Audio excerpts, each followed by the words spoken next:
we cannot and must not allow our politics or leadership disagreements to descend into bloodshed, intimidation, and revenge. Homa Bay County, a political stronghold in Kenya's Nyanza region, is reeling from a chilling wave of violence.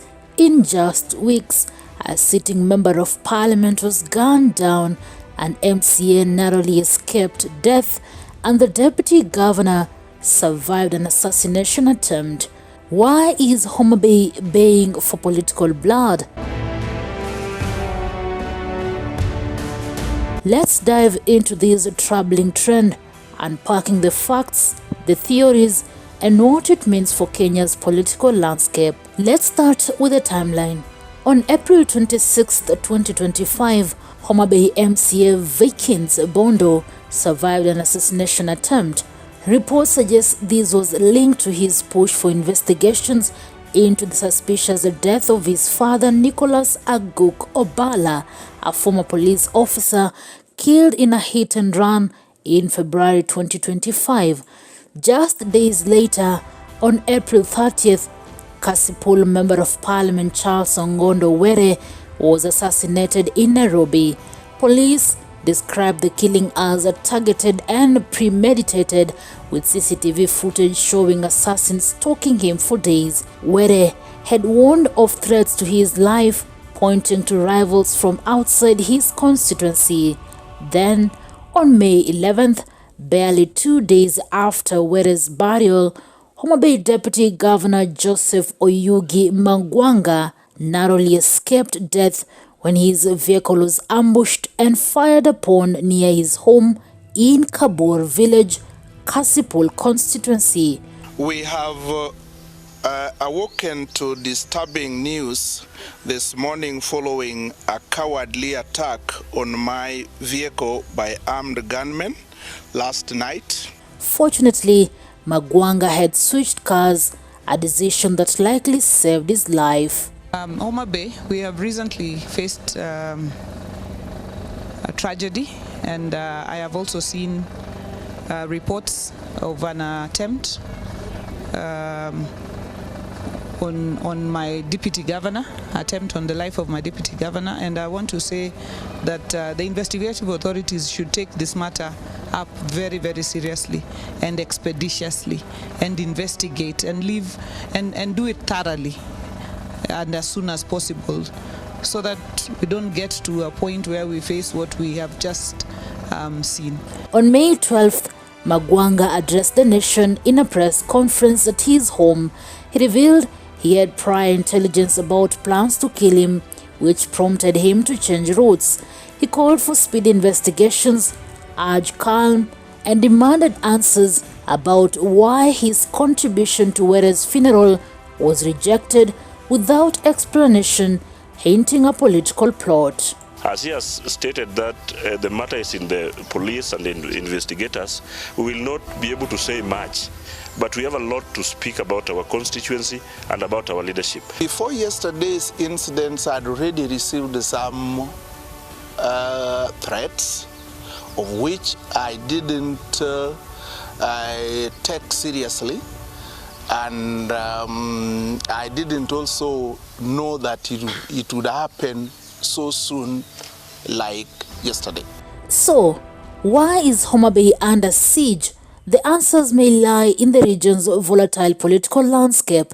Kasipul constituency, where all three incidents occurred, has a history of political violence, where he was the second MP from the area to die under mysterious circumstances in 20 years.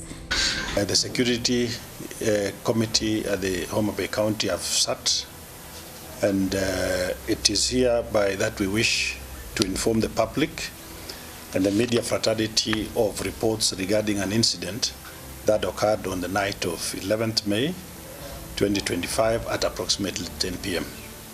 Reportedly, the incident took place along the road leading to the homestead of the Deputy Governor, Honorable Joseph Oyugi Magwanga. At his funeral on May 9th, ODM leader Raila Odinga called his death a political assassination, pointing to rivals who lost to Were in the 2022 elections. But there is more. Tensions within the ODM party are simmering. The party's support for a broad-based government with President William Ruto's Kenya Kwanza administration has sparked internal divisions. ODM Secretary General Edwin Sifuna's public criticism of this alliance has fueled debates, with some speculating that the attacks are linked to efforts to silence dissenting voices or weaken ODM's grip in Homa Bay. Public sentiment on X reflects fear and suspicion. Users like @Hassan MC Ojwang questions who is behind the attacks, while others point to a broader conspiracy. The arrest of Homa Bay politician Philip Aroko, a former rival of Were, has intensified speculation. Aroko's lawyer claims he is being framed, but his links to Were's murder through financial and communication records raise questions. Governor Gladys Wanga has denied involvement in Aroko's arrest, but some ex-post accuse her of complicity, though these claims remain unverified. Times that we cannot count, Were reported that his life was in danger. He reported here. I know that he even wrote to the Inspector General of Police. And I want the IG of Police to tell us, when Were reported all these issues, what did he do about it? Could these attacks be tied to effort to suppress investigations? MCA Bondo's push to probe his father's death may have made him a target, as a deputy governor. Magwanga's authority over county security could make him a threat to those covering up past crimes. Rangwe Member of Parliament Lillian Gogo, Were's sister-in-law, has hinted at a known perpetrator behind the violence. Police are investigating, with 10 suspects in custody for Were's murder, including a senior Kenya Kwanza official and a Lake Basin Development Authority board member. Magwanga's attack, meticulously planned, suggests a pattern of impunity that is gripping Homa Bay County. I've also noted, and the people of Kabondo, we have noted the concerns that were raised by the DG over his life. Yesterday night, it was reported that there was an attempt on his life and several gunshots were heard around his security. This is most unfortunate, and let us not create a situation where there is fear within the constituency and within the county. This is not just a Homa Bay problem, it is a Kenyan one. Political violence threatens democracy, and the silence of some leaders raises concerns about accountability. Magwanga's call to avoid speculation is critical, but the public deserves answers.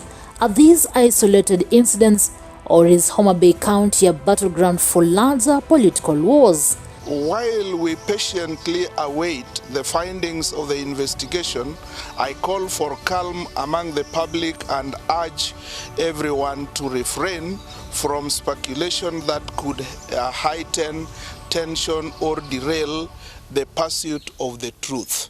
As investigations continue, questions asked are: who benefits from this violence? What is at stake for Kenya's political future? Share your thoughts in the comments.